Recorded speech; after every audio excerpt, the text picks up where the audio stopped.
Can you help me now? You ready to cringe?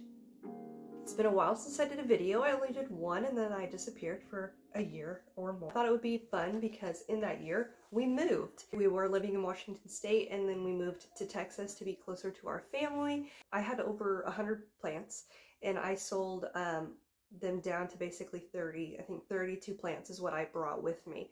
Those 32 plants were mainly plants that were near and dear to me. And so I didn't want to lose those. I got rid of most of my alocasia, calathea, palm tree, birds of paradise. So I got rid of quite a few plants. When I did move with them, there were two different setups. Some of the plants got put in the back of a U-Haul, and then some of the plants that I knew couldn't take being back there or being out of light for a long period of time, I sent with my husband, who drove my vehicle down from Washington down to Texas. Plants that were in the back of my vehicle were like my calathea that I did keep. I did keep 3 calathea that are surprisingly still alive, and I will show you those. They're not thriving by any means, but they did survive. I put my pothos back there, like my a lot smaller plants. I put this guy in the back.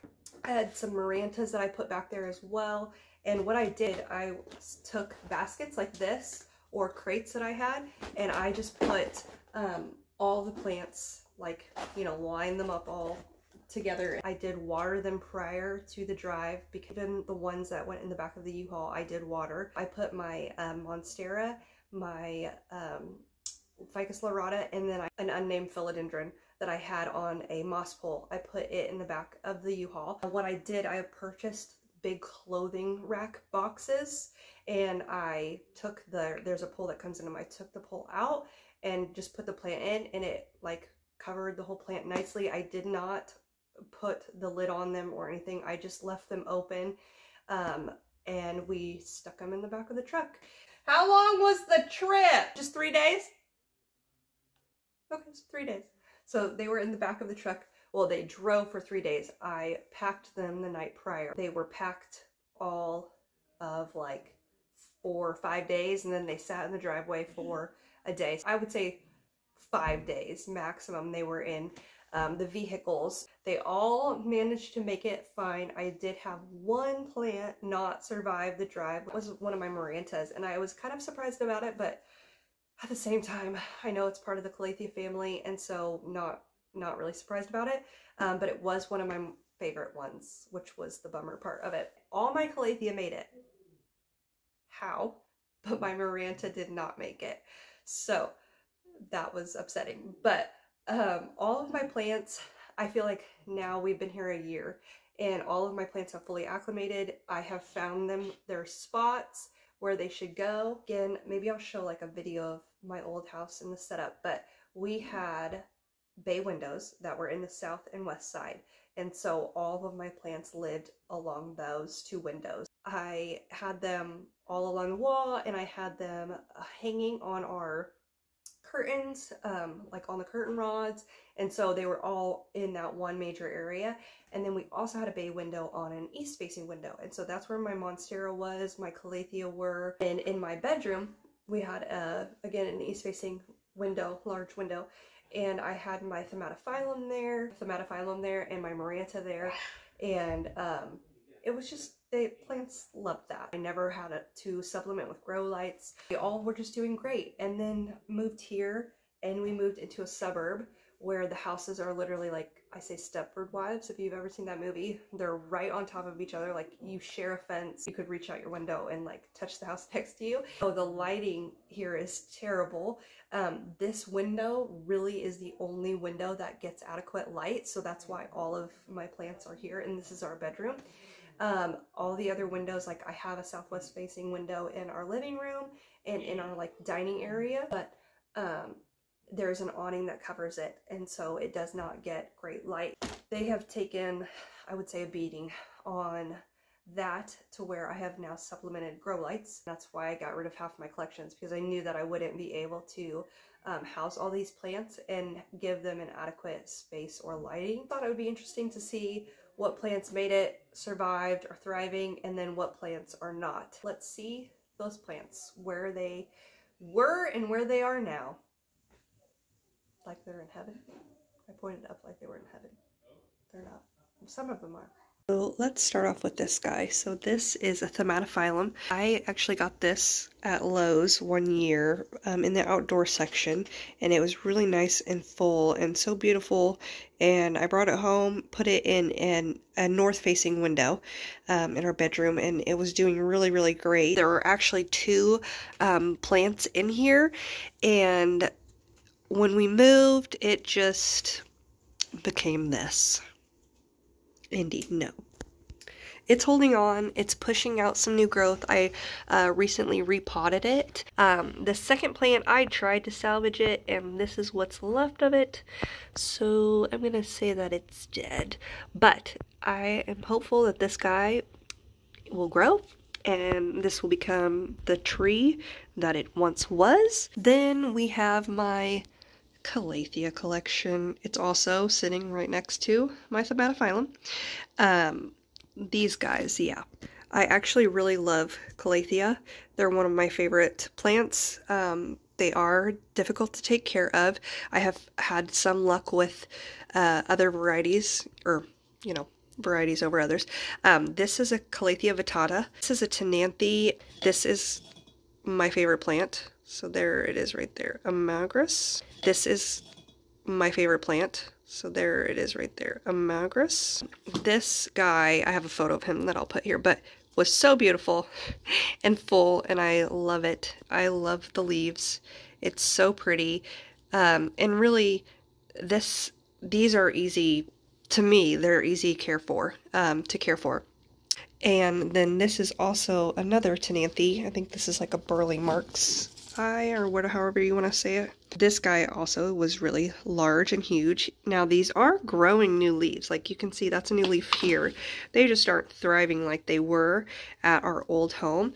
These actually did sit in an east-facing window in the old house, about 6 feet back from it. They've just been holding on. It's been a year, and so they're holding on. I'm hopeful that they'll like get used to this and in the springtime grow. Moving on to a plant that is doing really well is my Micans.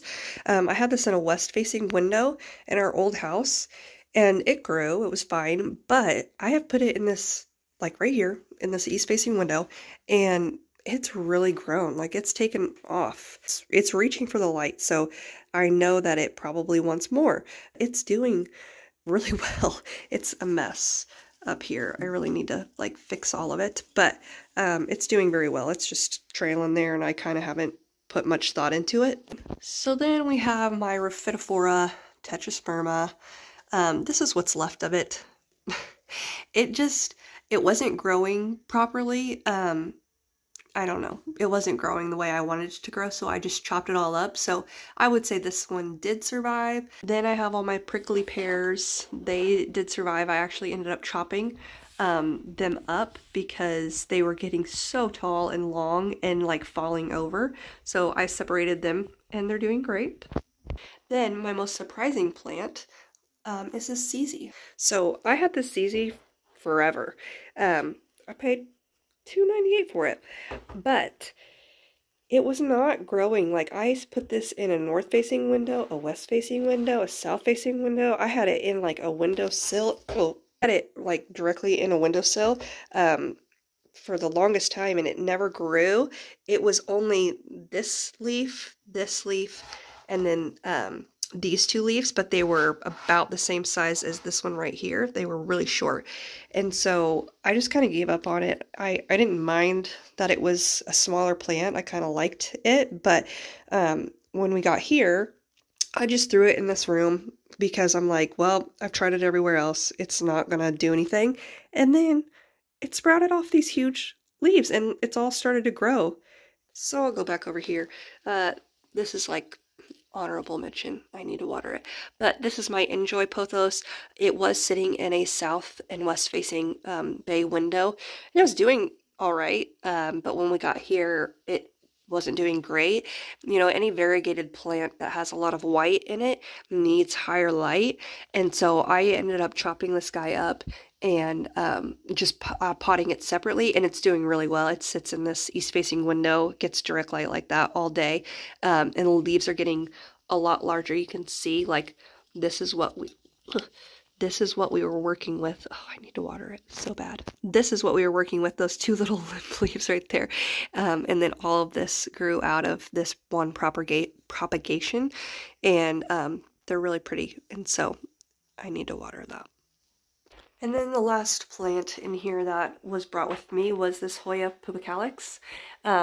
Now this again was sitting in a south and west facing window, bay window, and it got light all day, and it was growing so well and climbing. So I had this on a hanger like these guys were by itself, and so it was actually like trailing up the hanger and twisting and growing and doing really well, but I just don't have high enough light for it. So it sits here in this east facing window and it's surviving. It hasn't grown, I don't think, at all. But yeah, I need to help. Next plant that I made the move with that's doing great is this Monstera here. It did get damaged along the travels, and because of my 5-year-old, the leaves got torn here and here, and it really needs to be dusted, but it's doing very well. And it sits in a southwest facing window. Then we come to my plant shelf. So I have a few. This Jungle Boogie I actually purchased right before I moved, and it's doing really well. I love this plant. It's very fun to watch, and it's a super easy, fast grower. Then my really large pothos that I used to have hanging in a south and west facing window that has yellow leaves. This guy I chopped back a lot because he was growing on a, what do you call those things? He was hanging in a macrame hanger, there we go, and he was growing up it and almost onto the wall. So I had to cut him back, and he lives here in this south west facing window now that it doesn't get much light like he wasn't getting, or he was getting direct light. Now he's just getting, you know, decently adequate light, but he could be doing better. Then this is an honorable mention, but not really. I had this Taneki that I had purchased from Lowe's, and it was doing really well. Again, south and west facing window, direct light, and moved it here, and it's just not doing anything. I actually chopped it back last year, and it finally pushed out these two really tiny leaves. Oh, what did I just do? Oh, anyways, it pushed out these two tiny little leaves, so it is on the mends, but it's not doing that well. Last but not least is my Ficus lorata, my fiddly pig. So this was sitting in a south and west facing window like all of my other plants, and clearly, you know, just didn't take the move well. Ficus hate to be moved out of their spot once they are happy. So yes, this happened. I propagated this a couple times, I think like 3 times. So yeah, one here, and this is the original plant. So this is now sitting in a north facing window, and all of this was just a dead pole. This was just a trunk. All of this grew out of it, and that's a pretty large leaf for growing in a north facing window, I think. Ignore this because my cat likes to bat at the leaves since they're so large, and that is the problem. Yeah, that's a problem. Anyways, so this was a full tree before we moved, and it is now 3 separate trees growing again here in this north facing window. Okay, so that was all that I've got. I know that there are a few missing that died, like the Maranta that didn't make the drive at all. My Chain of Hearts did not survive. All my Rhaphidophora, it didn't do well. There are more plants that I threw away, I'm sure. One that didn't make it was my philodendron, unnamed philodendron. The post, it died. I think that plant was doomed to begin with. I was propagating it a lot. It was not in good condition when I purchased it. I did not purchase it. It was given to me. My husband rescued it. Other than that, I think I did pretty well with moving across countries. I did not go that elaborate. I just threw them in the boxes, threw them in the bins, and said, if you make it, you make it, and if you don't, I can replace you. If you found this interesting, like the video, subscribe. I'm really weird and awkward, and I know my husband's listening to me. So, yes, thank you for watching. Hope you enjoyed it. I'll keep you posted on all of my other plant updates, and see if any of them, you know, like my Rhaphidophora makes a return. Maybe it will. Maybe it won't. We'll see. Thank you for watching though, seriously. Appreciate it.